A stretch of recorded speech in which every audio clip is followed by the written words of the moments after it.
2024 के मार्च अप्रैल में हमारे पास एक 42 ईयर ओल्ड फीमेल आई जो कि अब डेफिनेटली 43 ईयर ओल्ड हो चुकी हैं और उनका क्रिएटिनिन था तकरीबन 1.5 या 1.6 और उनका एक बहुत बड़ा सवाल था कि मेरी बढ़ी हुई क्रिएटिनिन की वजह क्या है। और इनकी स्टोरी 2024 के मार्च या अप्रैल में शुरू नहीं हुई, वो हुई 2013 में। वो क्या स्टोरी थी उसके ऊपर हम चलते हैं दूसरे केस के इंट्रोडक्शन के बाद। दूसरी फीमेल हमारी तकरीबन 23 ईयर ओल्ड फीमेल थी और ये भी हमारे पास एक सेकंड ओपिनियन लेने के लिए आई कि मुझे लिवर ट्रांसप्लांट करवाना चाहिए, सिर्फ किडनी ट्रांसप्लांट करवाना चाहिए या लिवर किडनी ट्रांसप्लांट दोनों करवाने चाहिए। और मैं हका बका रह गया कि ये बंदी और इसकी फैमिली क्या बात कर रहे हैं, इसकी तो क्रिएटिनिन तकरीबन 1.5 या 6 थी। इनका भी एक अजीब व गरीब किस्म का सवाल था। दोनों ही केस बड़े अजीब थे लेकिन दोनों ही बड़े स्ट्रेट फॉरवर्ड केस थे। कैसे हमने इन ट्विस्टेड केसेस को स्ट्रेट फॉरवर्ड किया और उनका क्या रिजल्ट निकला, आज तकरीबन 12-14 महीनों के बाद ये हम डिस्कस करेंगे आज के एपिसोड में। और इन केसेस की तवसत से हम डिस्कस करेंगे प्राइमरी हाइपरऑक्सीजूरिया। अस्सलाम वालेकुम, doctor Awais Zaka from expert concert clinic of Lahore. ये जो थोड़ी सी आप स्माइल देख रहे हैं, फोर्स्ड सी स्माइल, जस्ट आपको एंगेज करने के लिए, ये अभी उड़ जानी है क्योंकि इन केसेस को डिस्कस करते हुए मेरा अंदर का बट बाहर आ जाना है। मैंने थोड़ी सी लैंग्वेज यूज़ करनी है, थोड़ी सी जुगतें मारनी हैं और हमारे जो सोशल इश्यूज़ और हेल्थ केयर के प्रॉब्लम्स हैं उनकी दफ़ा मैंने जोश और वलवले में आ जाना है, तो आपने माइंड नहीं करना। जो हमारी पहली फीमेल पेशेंट थी 42 ईयर ओल्ड, उनकी स्टोरी चलती है 2013 में। 2013 में उनको बड़ी बड़ी स्टोन्स होती हैं, इवन सर्जरी करवानी पड़ती है और उन सर्जरियों के दौरान उनका गुर्दा भी काफ़ी डैमेज हो जाता है जो कि बाद में एट्रोफिक हो जाता है। फिर उसके बाद इनकी चलती रहती है स्टोन्स की हिस्ट्री और 2023 में इनको स्टोन्स के साथ साथ इनका क्रिएटिनिन बढ़ना शुरू हो जाता है। पाकिस्तानी मेथड के मुताबिक 1 nephrologist, 2 urologist, 4 nephrologist, number 5 professor, सब के पास ये होके आती हैं, इनको कोई जवाब नहीं देता और सब कहते हैं ठीक है ठीक है। फिर इनकी दिसंबर 2023 या जनवरी 2024 में एक और स्टोन फंस जाती है, उसकी भी मेजर सर्जरी होती है और उसके दौरान इनका क्रिएटिनिन चला जाता है कोई 3 के लगभग। और अगेन सब तसल्ली देते हैं कि ये स्टोन्स की वजह से है, ब्लॉकेज की वजह से है, ये नीचे आ जाएगा। पेशेंट इंतज़ार करती हैं और इनका आके क्रिएटिनिन रुक जाता है 1.5 1.6 पे। अब ये अगेन क्यूरियस हैं कि एक गुर्दा मेरा पहले ही काम नहीं करता, दूसरे की क्रिएटिनिन भी 1.5 और 6 पे आकर रुक गई है, अब मैं क्या करूं। फिर ये ढूंढती ढांढती हमारे पास आ जाती हैं और हिस्ट्री के पहले 15 मिनट में आपको पता चल जाता है कि पेशेंट को प्रॉब्लम है क्या, जो कि जाहिर बात है प्रोफेसर साहब नहीं डायग्नोज कर सकते क्योंकि वो हिस्ट्री लेते ही नहीं, आपके ऊपर निगाह ही नहीं डालते, ना आपके पास्ट पे ना आपके फ्यूचर पे। तो मुझे पता था कि इनकी स्टोन की हिस्ट्री है और एक ही बीमारी इनको हो सकती है जिसको हम कहते हैं प्राइमरी हाइपरऑक्सीजूरिया, जो कि टेस्ट नहीं हुआ था। बाकी उसके अलावा इनका दुनिया का हर टेस्ट हो चुका था। अगर मैं आपको दिखाने बैठूं तो शायद 15 मिनट मुझे टेस्टों की रिपोर्ट दिखाने में ही आपको लग जाए। इनका 24 आवर यूरिन ऑक्सलेट आया तकरीबन 200 और उसके बाद फिर हमने इनको एजुकेट किया, इनको पेरिडॉक्सिन स्टार्ट किया क्योंकि जो जेनेटिक ट्रीटमेंट है प्राइमरी हाइपरऑक्सीजूरिया की वो हमारे पास है नहीं पाकिस्तान में, तो पेरिडॉक्सिन इस वक्त मोस्ट रिलायबल ऑप्शन है। और अल्हम्दुलिल्लाह इनका ऑक्सलेट लेवल मैं चार्ट भी दिखाने की कोशिश करता हूँ, तकरीबन अब नॉर्मल रेंज के करीब आ चुका है। और यही हमारा प्राइमरी हाइपरऑक्सीजूरिया में पेरिडॉक्सिन के साथ ट्रीटमेंट गोल होता है कि कम से कम 2/3 आपका यूरिन ऑक्सलेट कम हो जाए, जो कि हम अचीव कर चुके हैं। क्रिएटिनिन की तकरीबन 1.3 पे स्टे कर रही है। स्टोन्स इनके लगभग सेम साइज़ के हैं, कुछ का साइज़ इंक्रीज़ हुआ है लेकिन कोई नए स्टोन अपेरेंटली नहीं बने, ना ही हम इसको इतना क्लोजली मॉनिटर करते हैं। और वो क्यों, वो मैं आपको एपिसोड के तीसरे पार्ट में, जिसमें हम प्राइमरी हाइपरऑक्सीजूरिया की मोटी मोटी चीज़ें डिस्कस करेंगे, उसमें बताऊंगा। हमारी दूसरी यंग पेशेंट की भी तकरीबन सेम स्टोरी है और कोइंसिडेंटली इनका भी 2023 के लास्ट क्वार्टर में सारा इशू शुरू हुआ, जब इनको प्रेगनेंसी के एंड में पता चला कि इनकी क्रिएटिनिन हाई है, जो कि ब्लड प्रेशर हाई होने की वजह से चेक की गई और डिलीवरी का इंतज़ार किया गया। डिलीवरी के बाद क्रिएटिनिन जब नॉर्मल लेवल पे ना आई तो फर्दर वर्कअप किया गया। अब ये भी अगेन $1 मिलियन वर्कअप था, जिसकी लिस्ट बड़ी लंबी है, लेकिन आप समझ लें कि जितने पाकिस्तान में गुर्दे के टेस्ट एग्जिस्ट करते हैं वो कर लिए गए, लेकिन कोई डायग्नोसिस ना बना। अब इस पेशेंट का डायग्नोसिस बनाने के लिए आपने सिर्फ इससे 2 सवाल पूछने थे कि आपकी स्टोन की हिस्ट्री है और इनकी एक सिस्टर बड़ी यंग एज में मर चुकी है किडनी फेलियर की वजह से, डायलिसिस की वजह से, जिस केस में भी कोई डायग्नोसिस नहीं बनाया गया था। खैर एनीवेज, आपको पता है नेफ्रोलॉजिस्ट के पास एक बड़ा स्टैंडर्ड मैजिकल टूल होता है किडनी बायोप्सी, और मेजॉरिटी ऑफ द केसेस में आपको डायग्नोसिस पता चल जाता है। वो हुआ इस पेशेंट का, और इस पेशेंट का गुर्दा आसमान में सितारों की तरह चमक उठा कैल्शियम ऑक्सलेट क्रिस्टल से, और वहाँ से फिर डायग्नोसिस बना ऑक्सलेट नेफ्रोपैथी, जो कि प्राइमरी हाइपरऑक्सीजूरिया की वजह से हो सकती है। और फिर इस पेशेंट की जेनेटिक स्टडी की गई जो कि पॉजिटिव आ गई। अब अगला इशू था कि पेशेंट को कह दिया गया जी कि आप ट्रांसप्लांट करें।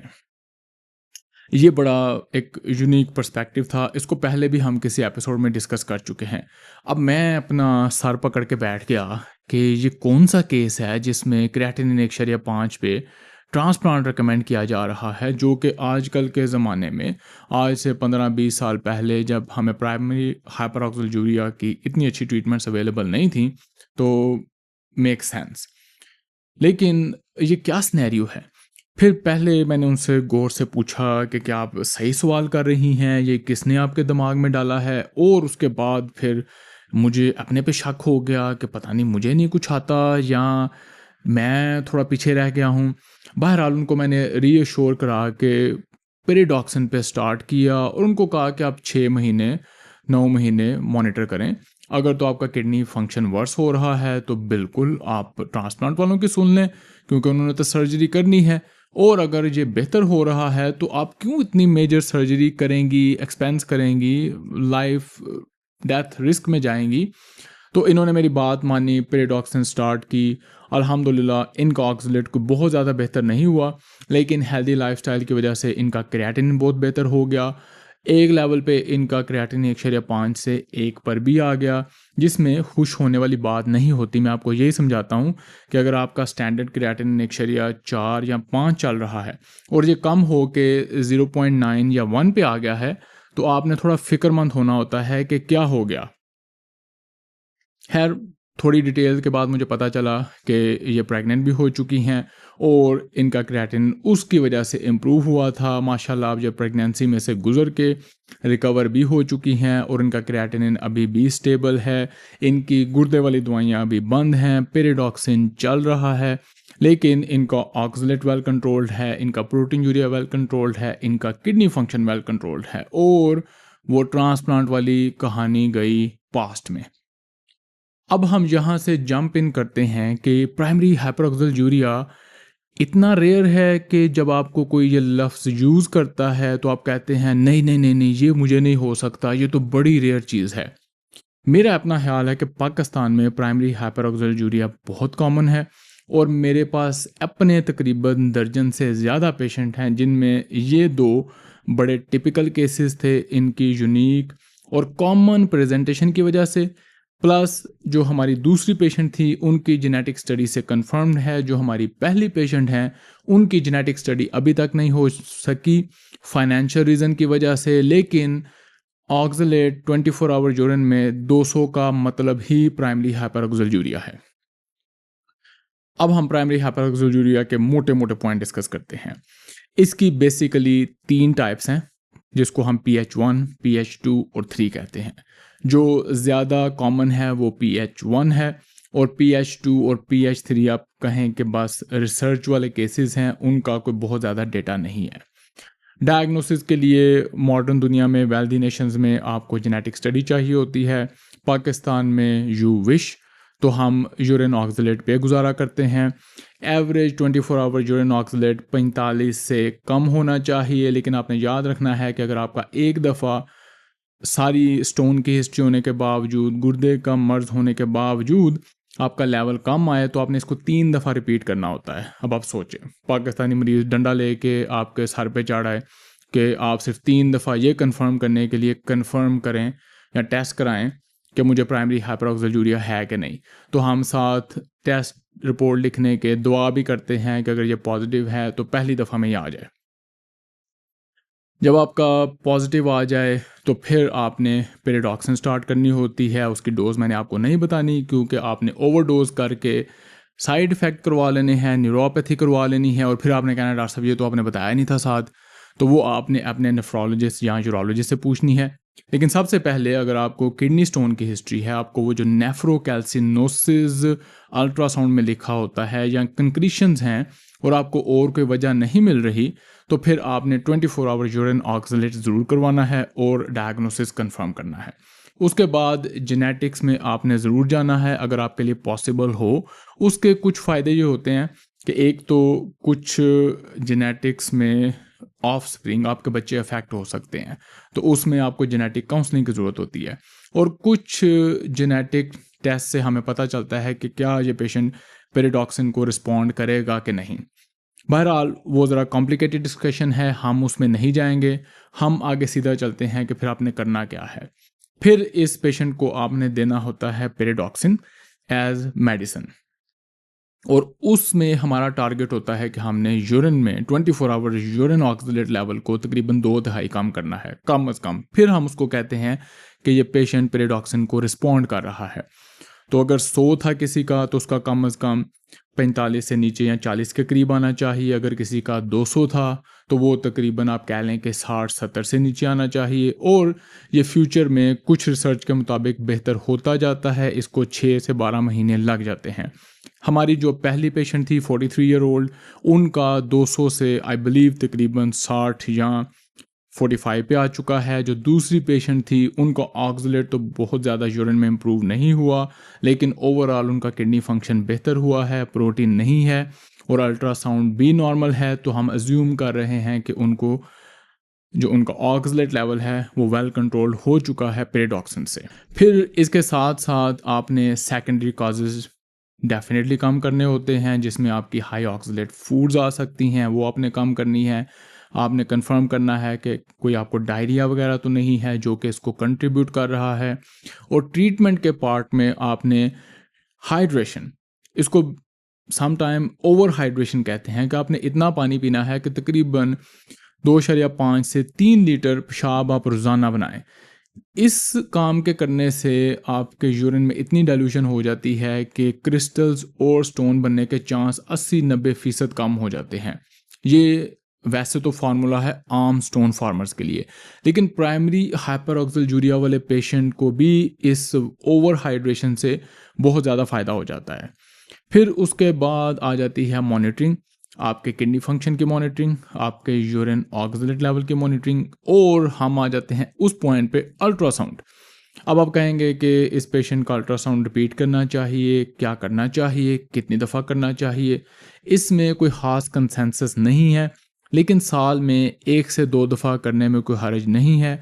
और अगर पेशेंट की ऑक्सलेट लेवल यूरिन में कंट्रोल होने के बावजूद स्टोन ज़्यादा बन रही हैं, तो कुछ और एडिशन किया जा सकता है या फर्दर मैनेजमेंट के बारे में सोचा जा सकता है। अब ये फर्दर मैनेजमेंट क्या है? फर्दर मैनेजमेंट में आप सिट्रेट ऐड कर सकते हैं, जिसको हम यूरोसिट के स्टोन के नाम से पाकिस्तान में जानते हैं। इन स्टोन्स को सर्जिकली शुआओं से, इन सब चीज़ों से रिमूव किया जा सकता है ताकि गुर्दे में कुछ डैमेज ना हो।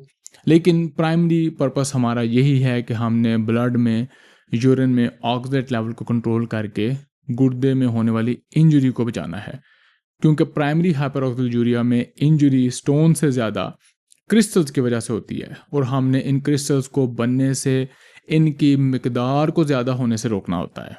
और आखिर में हम सब का फेवरेट लाइफस्टाइल का रोल, अब इमेजिन करें कि आपको जेनेटिक इशू हो गया, अबरेशन हो गई, म्यूटेशन हो गई, या आपको पेरेंट्स से म्यूटेशन मिल गई, आपके ऑक्सलेट लेवल्स ब्लड में ज़्यादा हो गए, गुर्दे को डैमेज हो गया। लेकिन अगर आप इस कमज़ोर गुर्दे के ऊपर और अनहेल्दी लाइफस्टाइल का बर्डन डाल देंगे, उसके ऊपर टॉक्सिक फूड डाल देंगे, स्ट्रेस डाल देंगे, ब्लड प्रेशर, डायबिटीज़ डाल देंगे, तो वो गुर्दा और भी ज़्यादा डैमेज होगा।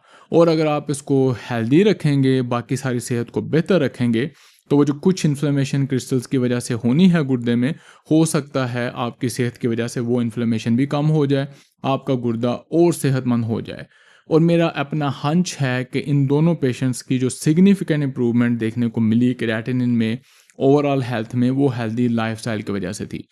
ऑक्सलेट को तो हमने पेरिडॉक्सिन से कंट्रोल कर लिया, लेकिन जो इनकी ओवरऑल हेल्थ बेहतर हुई, वो सारी इनके हेल्दी लाइफस्टाइल की वजह से थी। अब हम एपिसोड को समराइज करते हैं, और समरी करने से पहले हम ये एडमिट करते हैं कि ये बहुत ही कॉम्प्लिकेटेड टॉपिक है, इस पे मल्टीपल एपिसोड्स बन सकती हैं, और क्योंकि मल्टीपल एपिसोड्स का पिक होना लाजमी नहीं है, इसलिए मैंने कोशिश की कि ये सारा दोनों केसेस और प्राइमरी हाइपरऑक्सीजूरिया के बारे में छोटी सी डिस्कशन ऐसे करता चलूँ। फिर हम एक एपिसोड करेंगे जिसमें स्पेसिफिक हम प्राइमरी हाइपरऑक्सीजूरिया के नंबर्स, फिलॉसफी, साइंस डिस्कस करेंगे कि डायलिसिस से इसका क्या तल्लुक है, क्या डायलिसिस से प्राइमरी हाइपरऑक्सीजूरिया बेहतर होता है कि नहीं। किडनी फंक्शन अगर आपका ज़्यादा लॉस हो जाए, तो आप अपने प्राइमरी हाइपरऑक्सीजूरिया की कॉम्प्लिकेशन को और वर्स कर लेते हैं। और यही वजह है कि जितना जल्दी ये डिटेक्ट हो, जितना जल्दी इसका डायग्नोसिस बने, जितना किडनी फंक्शन आपका प्रिजर्व होगा, उतने ही चांसेस ज़्यादा हैं कि आपका लॉन्ग टर्म किडनी फंक्शन चलेगा और आपको परमानेंट डैमेज नहीं होगा। लेकिन वो कॉम्प्लिकेशंस, वो लेयर्स हम फिर कभी डिस्कस करेंगे। आज की एपिसोड की समरी में ये दोनों केसेस स्ट्रेट फॉरवर्ड डायग्नोसिस थे, और मेरा सिंपल सा फार्मूला है कि कोई भी पेशेंट जो किडनी स्टोन के साथ होता है, उसका calcium, phosphorus, PTH, bicarbonate check होना चाहिए। डेफिनेटली जो बाकी मेटाबॉलिक सिंड्रोम है, uric acid, haemoglobin A1C, blood pressure, cholesterol, वो भी चेक होने चाहिए, क्योंकि वो सबसे कॉमन कॉज है किडनी स्टोन का। और 24 आवर यूरिन स्टडीज जिसमें sodium, potassium, citrate, oxalate, creatinine, calcium, uric acid, ये भी चेक होने चाहिए, ताकि हम प्राइमरी हाइपरऑक्सीजूरिया के केसेस को मिस ना करें। जितनी जल्दी हम उनको डायग्नोज करेंगे, जितना किडनी फंक्शन उनका प्रिजर्व रहेगा, अर्ली स्टेज पे पकड़ा जाएगा, उतने ही चांसेस बेहतर हैं कि उनको एंड स्टेज डिजीज़ या डायलिसिस पे नहीं जाना पड़ेगा। आज के एपिसोड से पहले आप प्राइमरी हाइपरऑक्सीजूरिया के बारे में क्या जानते थे? अगर आपको किडनी स्टोन है या आपके किसी रिलेटिव को किडनी स्टोन है, तो क्या उन्होंने कंफर्म किया है कि उनको प्राइमरी हाइपरऑक्सीजूरिया नहीं है, या उनके यूरिन में ऑक्सलेट लेवल बहुत ज़्यादा या सिट्रेट लेवल बहुत कम तो नहीं है? और अगर नहीं किया, तो क्या इस एपिसोड को देखने के बाद आप कोई इस तरह का एक्शन लेंगे, या आप कहेंगे और डॉक्टर ते हमें गल्ला करता है? मुलाकात होगी अगली एपिसोड में और फिलोसॉफिकल एपिसोड्स के साथ। फिर बात होती है इंशाल्लाह। अल्लाह हाफ़िज़।